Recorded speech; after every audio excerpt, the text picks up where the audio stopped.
Imagine the sheer panic and devastation a parent would feel upon realizing that their child, whom they believe to be in a safe place, has suddenly gone missing. This nightmare became a reality for a mother in Singapore back in 2004 when her daughter disappeared without a trace. The case that unfolded shocked the entire nation and left a lasting scar on the seemingly peaceful country. Today, we are delving into the heartbreaking story of Huang Na, a case that gripped Singapore in fear and sorrow.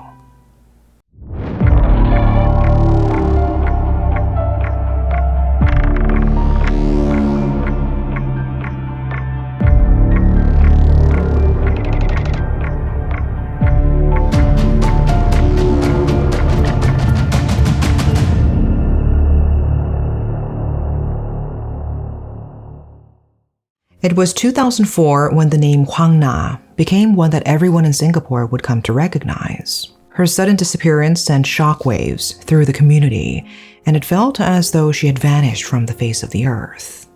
Her mother, desperate and frantic, searched every corner of Singapore, clinging to the hope that her daughter would be found safe. The entire nation rallied behind her, with many joining the search, praying for a positive outcome.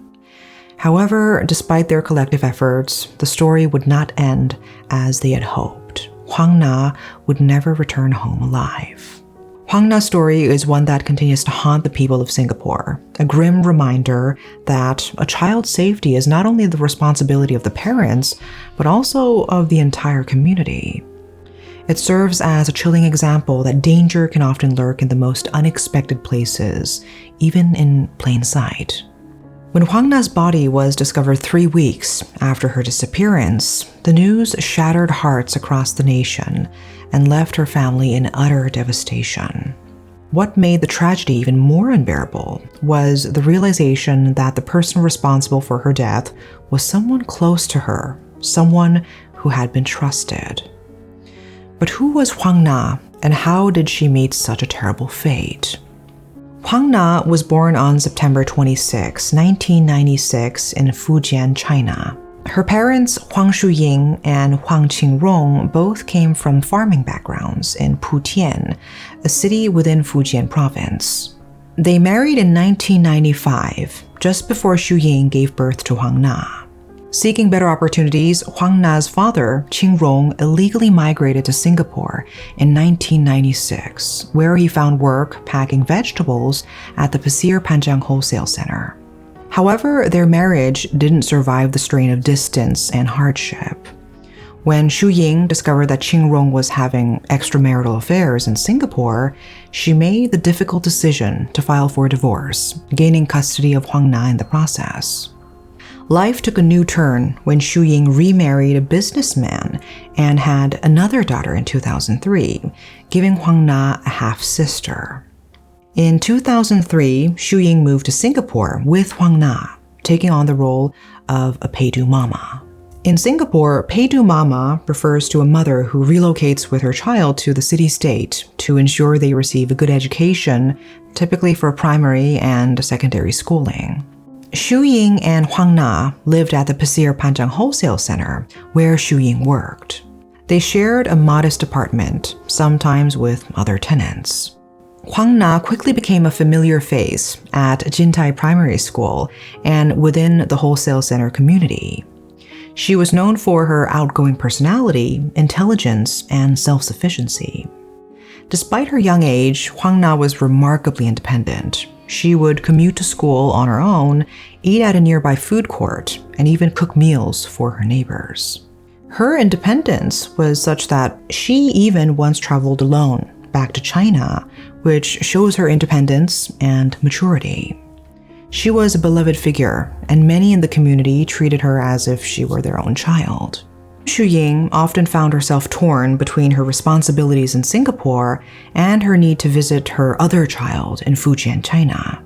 These trips meant that Huang Na was sometimes left in the care of others, whether it was a neighbor or a guardian. This situation might raise concerns for some, questioning how a mother could leave her child for extended periods. But perhaps Madame Xu Ying had someone she trusted deeply to look after Huang Na, which likely contributed to the girl's remarkable self-sufficiency. Huang Na learned early on to take care of herself, growing up independent and less reliant on others. During one period of their lives, Huang Na and her mother shared their flat with a young man named Tuk Long Hao. Long Hao was originally from Malaysia and had come to Singapore in search of better opportunities. He and Huang Na seemed to have a close relationship. She affectionately called him Shu Shu, which means uncle in Chinese, and they were often seen together at the marketplace during her breaks. On the surface, their bond appeared warm and happy. But beneath it, a sinister threat loomed over young Huang Na's life. Just one day before Huang Na's 8th birthday, on September 27, 2004, her mother left for a 2-week visit back to their hometown in China. Even with the distance, they stayed in touch, with one such conversation occurring on the afternoon of October 10th. Huang Na called her mother, asking for a pair of sandals and an electronic English dictionary. The call lasted almost 6 minutes, and as they said their goodbyes, neither knew it would be the last time they would speak. Later that same day, October 10th, 2004, Huang Na vanished. She was last seen at a food court near the Pasir Panjang Wholesale Center. Witnesses described her as barefoot, wearing a blue denim jacket and Bermuda shorts, an outfit that seemed out of the ordinary. One of the last people to see her alive was C.B. Lim, a coffee shop assistant. He recalled her passing by and noticing she had no slippers, asked her about it. Huang Na simply smiled and continued on her way. This was the last known interaction before she disappeared without a trace. Panic quickly set in when Huang Na's disappearance was discovered. Family friends, deeply concerned, immediately contacted Madame Xu Ying, who hurried back to Singapore to find her daughter. What followed was a nationwide search effort, as police and civilians alike joined forces to locate the missing girl. Police officers carried pictures of Huang Na as they made their daily rounds, while Madame Xu Ying tirelessly searched every possible location, from construction sites to ditches, desperately asking anyone she encountered if they had seen her daughter. Sadly, the answers were all the same. No one had seen Huang Na. At one point, driven by a dream her niece had about Huang Na being trapped in a mountainous area, Xu Ying even combed Bukit Timah Hill almost entirely on her own. Despite 3 long weeks of fruitless searching, Madame Xu Ying refused to give up hope. The search for Huang Na became a collective effort that extended far beyond just her immediate community. Hospitals and ambulance services were mobilized, and the case drew the attention of concerned citizens who offered rewards for information. A retired businessman put up a $10,000 reward, while another Singaporean added $5,000 more, hoping someone would come forward with vital information. Even the taxi company, Comfort Del Gro, got involved, asking its drivers to be on the lookout for Huang Na. The search effort didn't stop at Singapore's borders. It spread to Malaysia, where 30 taxi drivers displayed posters of Huang Na in their vehicles, hoping to reach anyone who might have seen her. A week into the investigation, suspicion began to fall on Tuk Long Hao, given his close relationship with Huang Na. On October 19th and 20th, Singaporean police questioned Tuk as part of their investigation. He voluntarily handed over his Malaysian passport and agreed to take a polygraph test. During questioning, Tuk claimed he had witnessed 4 gang members kidnapping Huang Na, a story that raised eyebrows. Then, in a shocking turn of events, Tuk fled to Malaysia when he got the chance, raising even more suspicion. His sudden escape only intensified the police's focus on him, as his behavior was undeniably suspicious. On October 30th, 2004, after being on the run for 9 days, Tuk Long Hao finally turned himself in to the police in Penang, Malaysia. He was quickly flown back to Singapore, where he tried to explain his sudden escape. He claimed that the only reason he fled was because he felt pressured and coerced by the police. At first, Tuk stuck to his story, insisting that he had nothing to do with Huang Na's disappearance. He said the last time he saw her, he had simply given her 2 mangoes and sent her on her way. His father and wife even supported him, saying he couldn't have done anything wrong. Tuk also mentioned how much he understood Madame Xu Ying's pain, claiming that he too had loved Huang Na like his own child. But as the police continued to press him, Tuk's story started to fall apart. It didn't take long before the truth began to seep out. Under the weight of questioning, Tuk eventually confessed that he had indeed done something terrible to Huang Na. He admitted that on the day she disappeared, they were together, and he lured her with a promise of mangoes. He then came up with a twisted idea to play what he called a special game of hide and seek. Now, this wasn't your typical game. In Tuk's version, he tied Huang Na up with plastic rope and turned off the lights. The idea was that if she could untie herself before he finished counting and turn the lights back on, she would win. It's hard to imagine any adult thinking this is a game to play with a child, let alone one as young as Huang Na. But Tuk claimed that during this so-called game, he heard a loud thud. According to him, when he turned the lights back on, he found Huang Na on the floor, having spasms with her eyes wide open and blood trickling from the corner of her mouth, which didn't make sense. He assumed she had hit her head and that the injury was fatal.